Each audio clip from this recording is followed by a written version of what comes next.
আশ্রম বাড়িতে তদন্ত করতে গিয়ে পরীর ছোটবেলার লকেট পেয়ে অবাক হয়ে যায় অভি। চমকে যায়। হ্যাঁ বন্ধুরা, এমনটাই দেখা যাবে। বিস্তারিত জানতে ভিডিওটিতে লাইক দিয়ে চ্যানেলটি সাবস্ক্রাইব করে দেখতে থাকুন। গল্পের শুরুতেই দেখা যায় প্রতিজ্ঞা ধারাবাহিকে দেখা যায় যে অভি বলছে, আজকে রাতেই আমরা আশ্রম বাড়িতে তদন্ত করতে যাব, আপনি আমাদের সাথে যাবেন। এরপর দেখা যায় এদিকে যখন অফিসে থাকে অভির সাথে ছুটি, আর তখনই অভির মা ছুটিকে ফোন করে তখন বলতে থাকে যে বাড়িতে রথ চলে এসেছে, সমস্ত কিছু সাজাতে ছুটিকে এক্ষুনি বাড়িতে যেতে হবে। এরপর ছুটি তো হ্যাঁ বলে দেয় যে এক্ষুনি আসছি মা। আর তখনই ফোনটা রাখার পর বলতে থাকে, এখন আমি কি করব, এদিকেও আমাকে থাকতে হবে, ওই দিকেও আমাকে যেতে হবে, আমি কি করব কিছুই তো বুঝে উঠতে পারছি না। আমি কি এখন বাবাকে ছাড়ানোর জন্য প্রমাণ জোগাড় করতে যাব, নাকি রায়বাড়ির ভালো বউ হবো? পুজোর দায়িত্ব সেটাও তো আমাকে নিতে হবে, আমি কোন দিকে সামলাবো, তবে আগে পুজোর দায়িত্বটাই নিতে হবে। এই বলে অভিকে বলতে থাকে যে এক্ষুনি আমাদেরকে বাড়িতে ফিরতে হবে রথ সাজানোর জন্য। অভি তো রেগে যায় আর তখন বলতে থাকে যে এখন তো আমাদেরকে আশ্রয় বাড়িতে যেতে হবে, কিন্তু কিছু করার নেই, কি করার, মাকে যে কথা দিয়ে ফেলেছে। আর তখনই বাড়িতে চলে আসে। এরপর নিজের মতো করে ছুটি রথ সাজাতে থাকে। ওপর দিকে দেখা যায় অভি ছুটিকে বলে যে রাত 10টায় সবার চোখে আড়ালে আশ্রয় বাড়িতে যাব, আপনি রেডি হয়ে থাকবেন। আর আমি আমি কিন্তু ইন্দ্রকে ফোন করে দিয়েছি। অন্যদিকে ইন্দ্রকে ফোন করতে থাকি, কিন্তু ইন্দ্র তো ফোনটা রিসিভ করতে পারে না, কারণ সাথে যে রোমা আছে। ওই রোমা তখন বুঝতে পারে যে অভি অভি ইন্দ্রকে ফোন করছে, কিন্তু কিছুতেই ধরা দেয় না।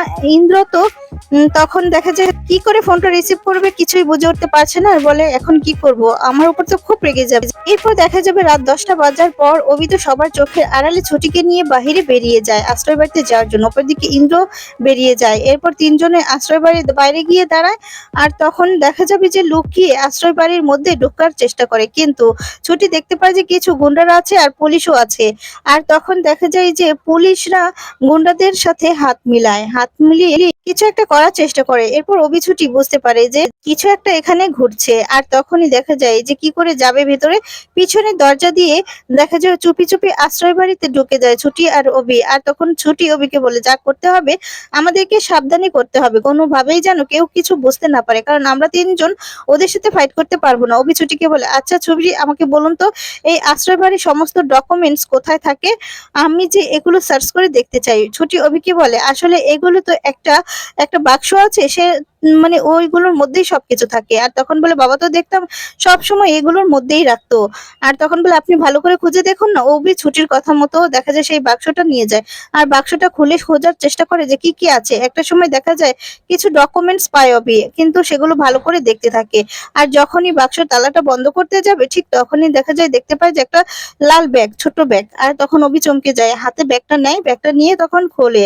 আর ওর মধ্যেই দেখতে পায় যে একটা লকেটটা তখন দেখে তো অভি চমকে যায়। আর তখনই দেখে যে এক পাশে পরী ছোটবেলার ছবি আছে, আরেক পাশে অভির ছবি আছে। আর দেখেই তখন অভি চমকে যায়, গিয়ে তো বলতে থাকে যে এটা তো আমার ছোটবেলার পরীর লকেট, পরী ছোটবেলায় এই লকেটটা পরতো, ঠাম্মি নিজেই এই লকেটটা বানিয়ে দিয়েছিল।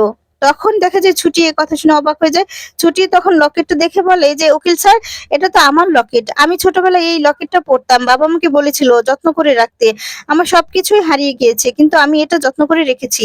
আর তখন বলে এটা বাবাই যত্ন করে রেখেছে। তখন এ কথা শুনে তো অভি অবাক হয়ে যায়। অভি তখন বলে, তার মানে কি ছোটবেলা এই ছুটি হলো ছোটবেলার পরী? তো বন্ধুরা, তোমরা এটাই চাও তো এভাবেই যেন পরীর ছোটবেলার সমস্ত কিছু আর লকেটটা খুঁজে পেয়ে জানতে পেরে যায় যে এটাই মানে ছুটি হচ্ছে অভির পরী।